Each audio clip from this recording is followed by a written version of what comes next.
Gershom ben Judah, best known as Rabbeinu Gershom and also commonly known to scholars of Judaism by the title Rabbeinu Gershom or Haggalah, was a famous Talmudist and Halakist. Rashi of Troyes said less than a century after Gershom's death, all members of the Ashkenazi diaspora, students of his, as early as the 14th century. Asher ben Jehiel wrote that Rabbeinu Gershom's writings were such permanent fixtures that they may well have been handed down on Mount Sinai. He is most famous for the synod he called around 1000 CE, in which he instituted various laws and bans, including prohibiting polygamy, requiring the consent of both parties to a divorce, modifying the rules concerning those who became apostates under compulsion, and prohibiting the opening of correspondence addressed to someone else. Biography. Born in Metz in 960, Gershom was a student of Judah ben Meir HaKohen, who was one of the greatest authorities of his time. Having lost his first wife, Gershom married a widow named Bona and settled at Mainz, where he devoted himself to teaching the Talmud.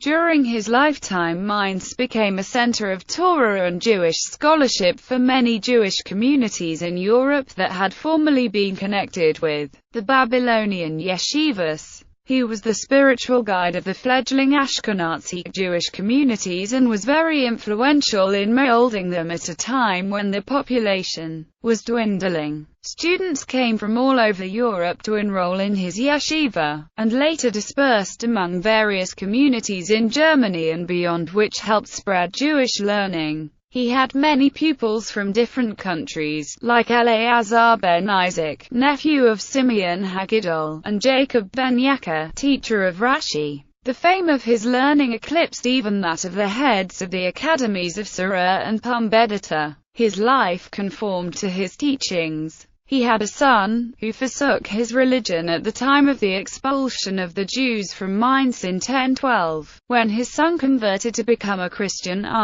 Gershom grieved and observed the strictures of mourning for 7 days. However, he did apparently rule leniently regarding those who had submitted to baptism to escape persecution, and who afterward returned to the Jewish fold. He strictly prohibited reproaching them with infidelity, and even gave those among them who had been slandered an opportunity to publicly pronounce the benediction in the synagogues. Works. Questions of religious casuistry were addressed to him from all countries, and measures which he authorized had legal force among all the Jews of Europe. Gershom's literary activity was not less fruitful. He is celebrated for his works in the field of biblical exegesis, the Masorah, and lexicography. He revised the text of the Mishnah and Talmud, and wrote commentaries on several treatises of the latter which were very popular and gave an impulse to the production of other works of the kind. His selachot were inspired by the bloody persecutions of his time. Gershom also left a large number of rabbinical responsa, which are scattered throughout various collections.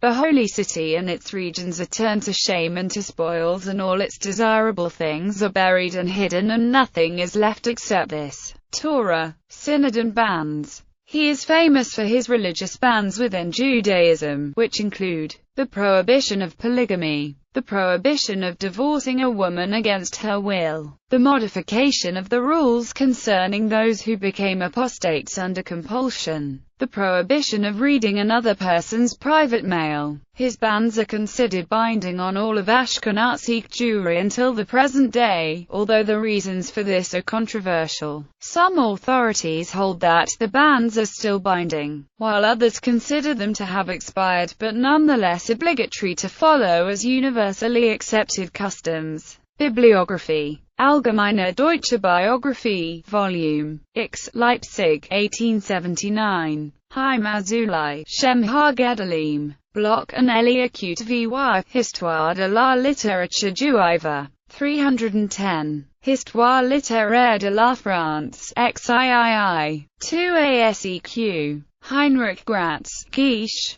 v. 405-407. Leopold Zuns, Literatur Gisch, pp. 238-239. Eliakim Carmoli, La France Israélite, pp. 13-21. Henry Gross, Gallia Judaica, pp. 299 seq. With regard to the so-called ordinances of Rabbi Gershom, see especially Rosenthal, in Jubelschrift zum Siebzigsten Geburtstag des Drive, Israel Hildesheimer, Berlin, 1890, pp. 37 seq. This article incorporates text from a publication now in the public domain, Jewish Encyclopedia, 1901 to 1906.